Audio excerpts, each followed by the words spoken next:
Welcome back into the GSMC Sports Podcast. We are headed into our final segment of the day.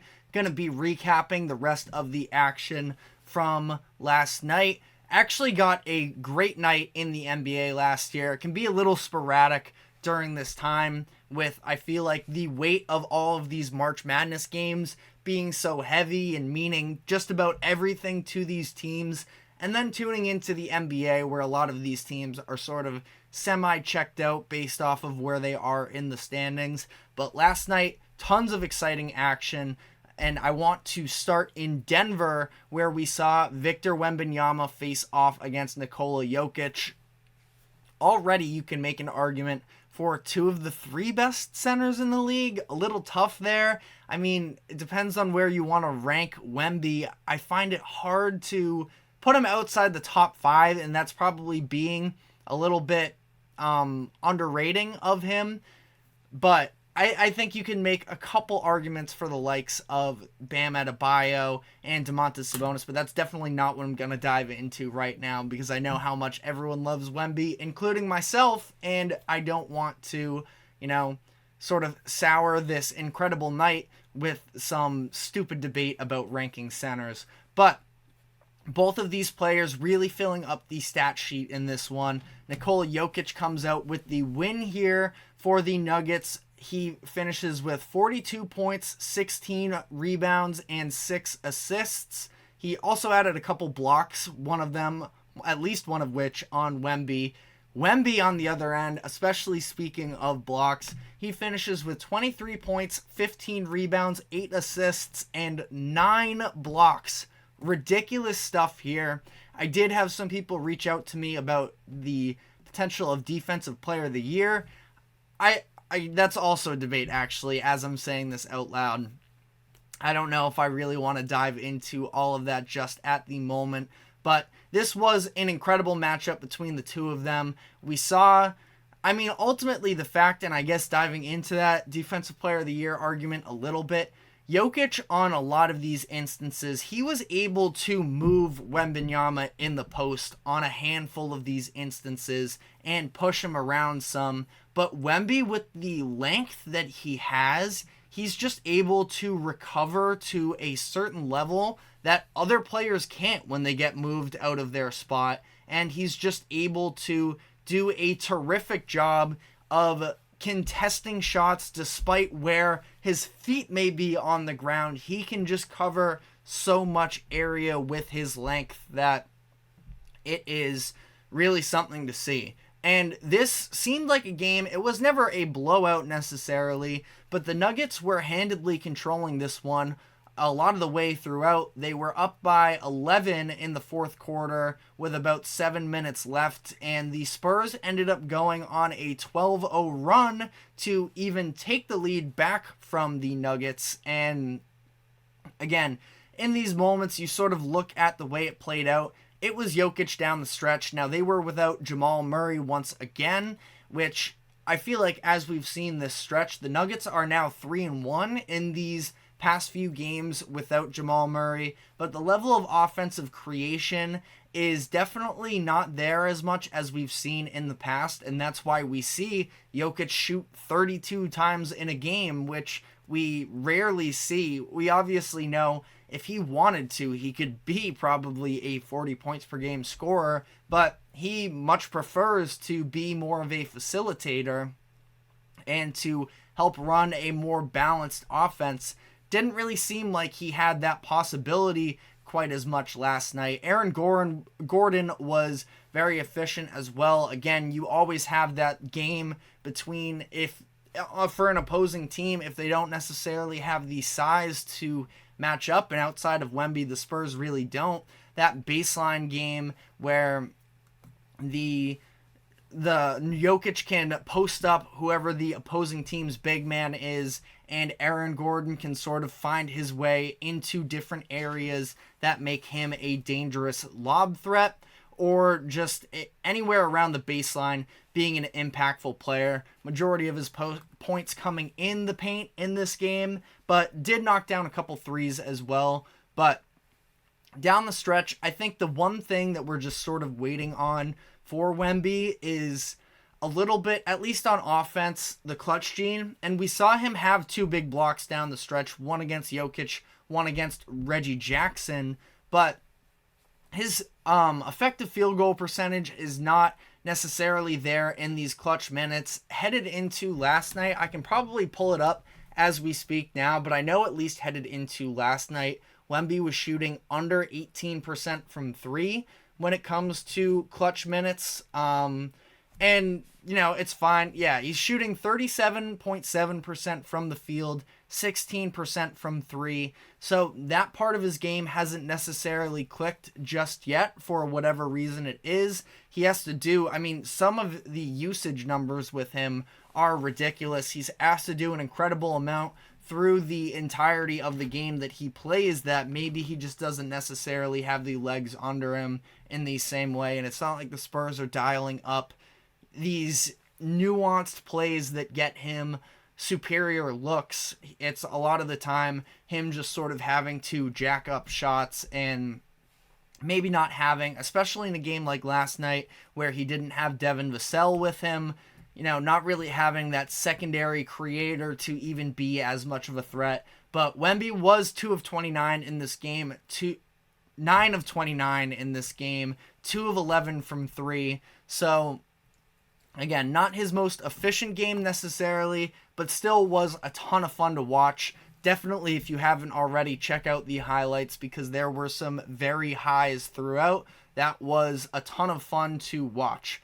I also want to talk about a game that was going on around a similar time as well in the Warriors and the Mavericks that sort of sparked some internal debates for me, as the other day I put together a list of my sort of dream matchups for the NBA playoffs, and in the Western Conference, I had the Warriors out of the playoffs for this. Now, keep in mind, when I did this exercise, it has to be conceivable, and like I can't just pair up a random 2, a Nuggets versus a Timberwolves in the first round. That's at least, the thought process that went through with me. And I had the Suns in over the Warriors just because at the time they were sitting as the 8 seed, and it seemed unlikely that they were going to drop out of that 7-8 spot, meaning that my priority was having the Lakers in the playoffs to face off against the Nuggets. In order for that to happen and for the Warriors to make the playoffs as well, a lot would have to happen here. And the Warriors, it is interesting with them because they've had plenty of ups and downs this season, and they do seem to be playing some of their better basketball right now. The Suns are a team that I thought for a lot of the year were sort of this fringe contender, but the way that the Warriors have been playing has been very impressive. Specifically, I've been pretty impressed with Andrew Wiggins since he returned a few weeks ago he was dealing with some personal issues where he had to be away from the team. Since then, he's come back and has been playing pretty well. Again, not extremely eye-popping numbers, but just under 16 points per game, shooting 45 and 40 shooting splits, which is an improvement on his efficiency from this year. And at moments, especially last night against the Mavericks, I thought he showed some real flashes on the defensive side of the ball, which is really when he was shaping into that all-star player he was in 2022.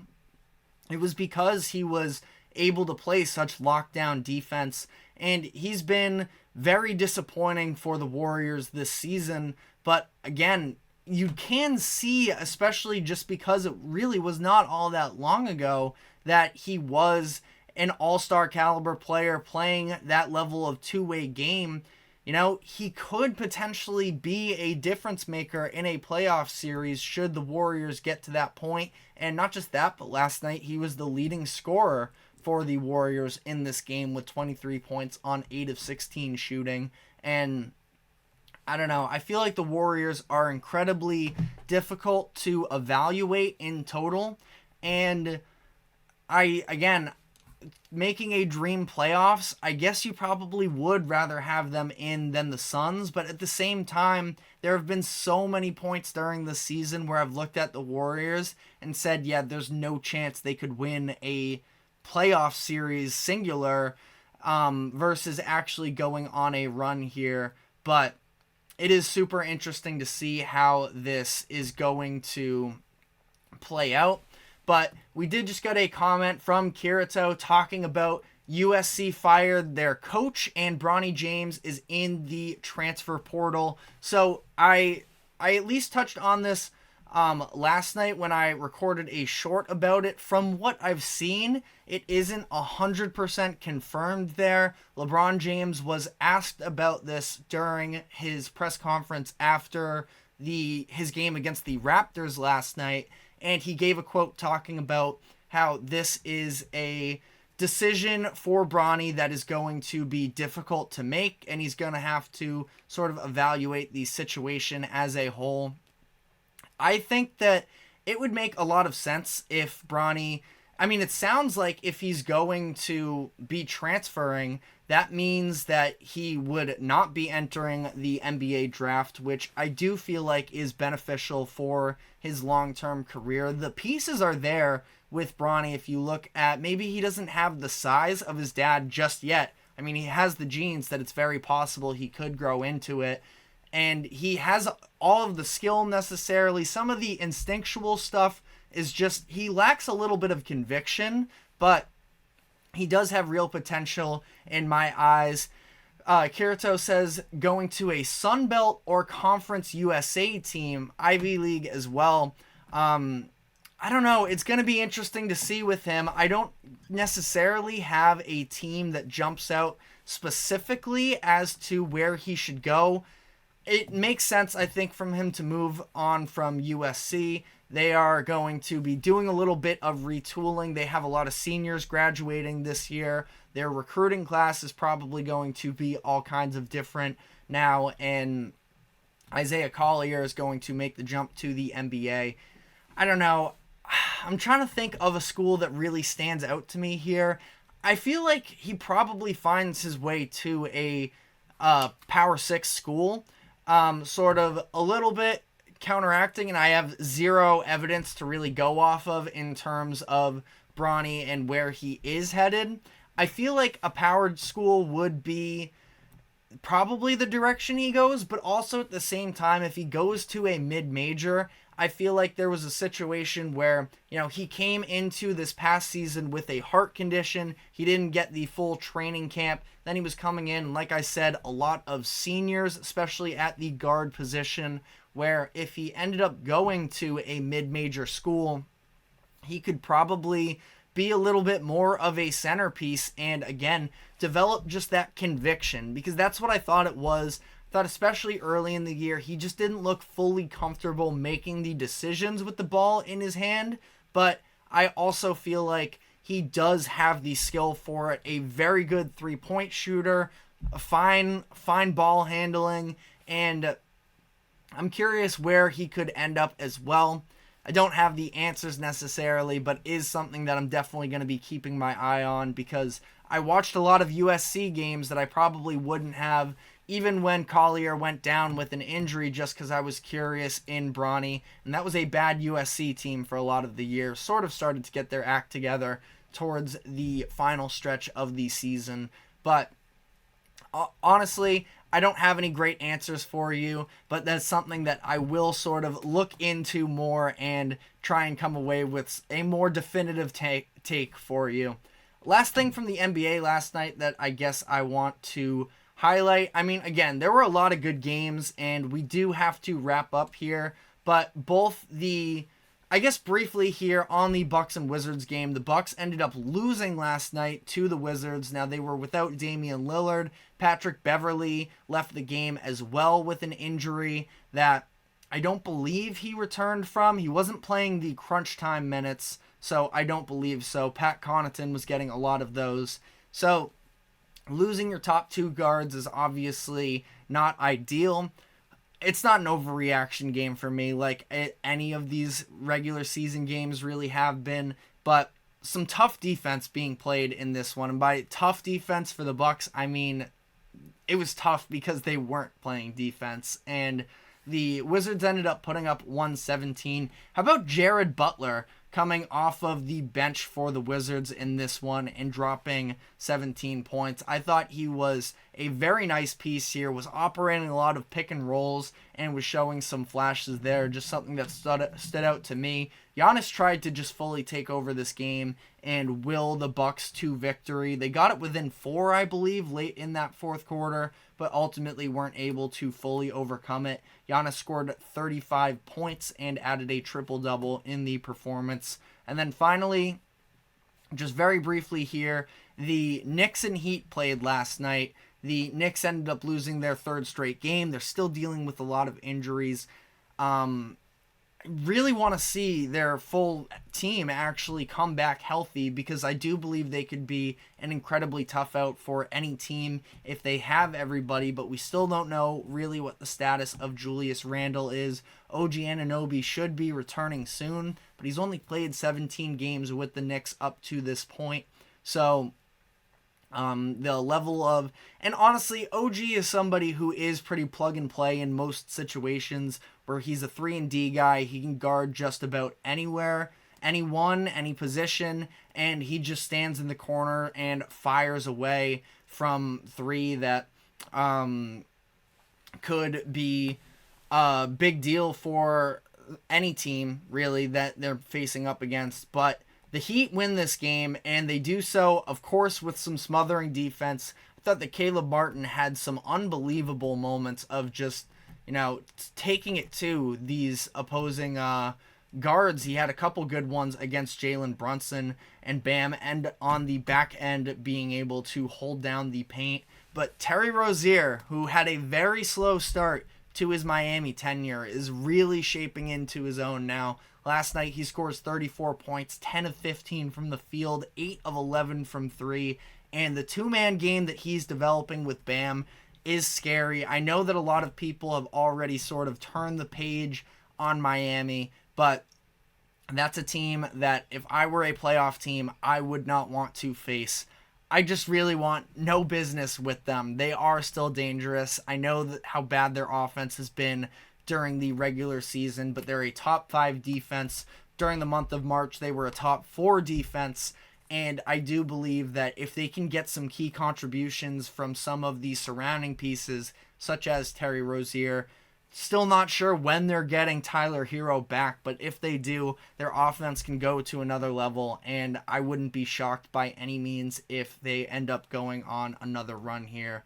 But that is all we have time for today. Thank you very much for tuning in. Thank you to the GSMC Sports Network for allowing us to host this show.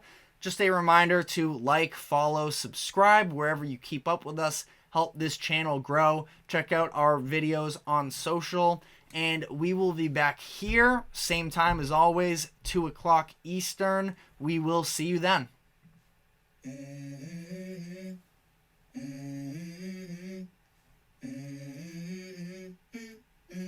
Let's go. I wake up to a little bit of drool on my pillow, feel like it's gonna be a bad day. Yeah, I'm tired of shit, and the coffee ain't hit yet. Damn, ain't that great. I don't wanna